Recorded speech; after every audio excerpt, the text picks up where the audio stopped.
স্বাধীনভাবে চলতে পারি, এতে খুশি না বেজা? আপনারা একটু চিন্তা করেন, বেশি দূর নয়, এই আগস্ট মাসের আগেও কেউ যদি খালি ব্যাগ নিয়ে রাতে 12টার মাঝে যদি রাস্তায় যেত, অর্পলিতে হাতে থাকতো, কোন সময় যেন ইয়াবা মামলা দিয়ে দেয়। কথা ঠিক না বেঠিক? যারা মামলা দিত এরা দেখি এখন ঠ্যাঙ্গের উপরে ঠ্যাং তুলে ডিউটি করে, দাম ছাড়ানোর কোনো খবর নাই। গোটা ঢাকা শহর তারা এখন দামে পরিণত করেছে। যাই হোক, এটা ওদের বিষয়, কিন্তু আমরা যেটা বুঝতে পারতেছি, আল্লাহ পাক রব্বুল আলামিন দীর্ঘ এক পরীক্ষার মাধ্যমে আমাদেরকে স্বাধীনতা দিয়েছেন। কিন্তু আমরা একটা কথা বলি, আমাকে আপনারা যার পরিচয় ছিলেন শাইখুল হাদিস, শাইখুল হাদিস, ওনার একটা মিশন ছিল। একটা মিশন কি জানেন?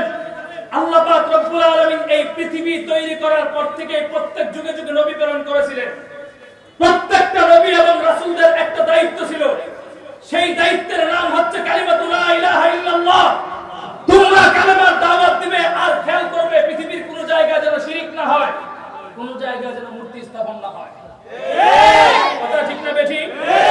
প্রত্যেকটা নবী এবং রাসূলদের দায়িত্ব ছিল একদিকে কালেমার দাওয়াত দেওয়া, দুই নম্বর কাজ হচ্ছে কেউ যদি মূর্তি বানিয়ে পূজা করে সেটাকে ভেঙে গুড়িয়ে দেওয়া। সেই মূর্তির বিপক্ষে অবস্থান করেছিল শাইখুল হাদিস ইবনে শাইখুল হাদিস। উনি কেবলমাত্র একটা মূর্তি বানাতে চাইছিল। কয়টা? একটা। সবাই বলেন কয়টা? একটা। তো শাইখুল হাদিস ইবনে শাইখুল হাদিস গোটা আলেম সমাজের পক্ষ থেকে যখন নিজের জীবনকে বাজি রেখে এক মূর্তি অপসারণ করার আন্দোলনে নামলো, স্বৈরাচারী ফ্যাসিবাদ তাকে সেই মূর্তি থেকে বিরত রাখবার জন্য 3 বছর নির্যাতন করার মাধ্যমে আল্লাহ পাক এক লম্বা পরীক্ষা করেছেন। তবে সবচেয়ে খুশির বিষয় কি জানেন? এক শাইখুল হাদিসের মেহনতে 3 বছর নির্যাতন সহ্য করলেও 3 বছরের নির্যাতনে গোটা বাংলাদেশের সমস্ত মূর্তিগুলোকে বাংলাদেশের ইমানদার তৌহিদি জনতা বৈগঙ্গায় ভাসিয়ে দিয়েছে। কথা ঠিক না বেঠিক? তবে এটা তো ভালো হয়েছে, সকলের পক্ষ থেকে একটা দাবি আদায় হয়ে গিয়েছে। আগামীতে যারা ক্ষমতায় বসবেন আমরা তো জানি না, কারণ আলেমরা ক্ষমতা লোভী না, তবে ক্ষমতা নেওয়া দরকার। কারণ কি, আমাদের একটা জিনিস বুঝে আসে না, আমরা 99% মুসলমান এই দেশের মধ্যে বসবাস করি।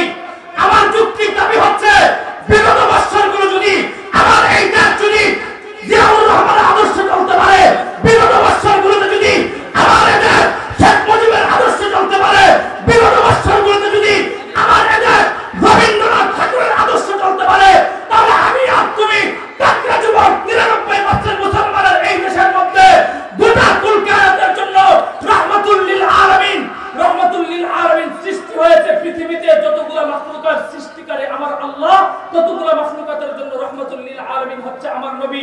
কিন্তু কথা হচ্ছে, যেই দেশ বিগত এই 3 ফেসিদের আপনাদের আদর্শ যদি রাষ্ট্র চলতে পারে, তাহলে 99% মুসলমানদের দেশে আমি আর তুমি কেন মুখ খুলে আজকে প্রতিবাদ করতে পারবো না?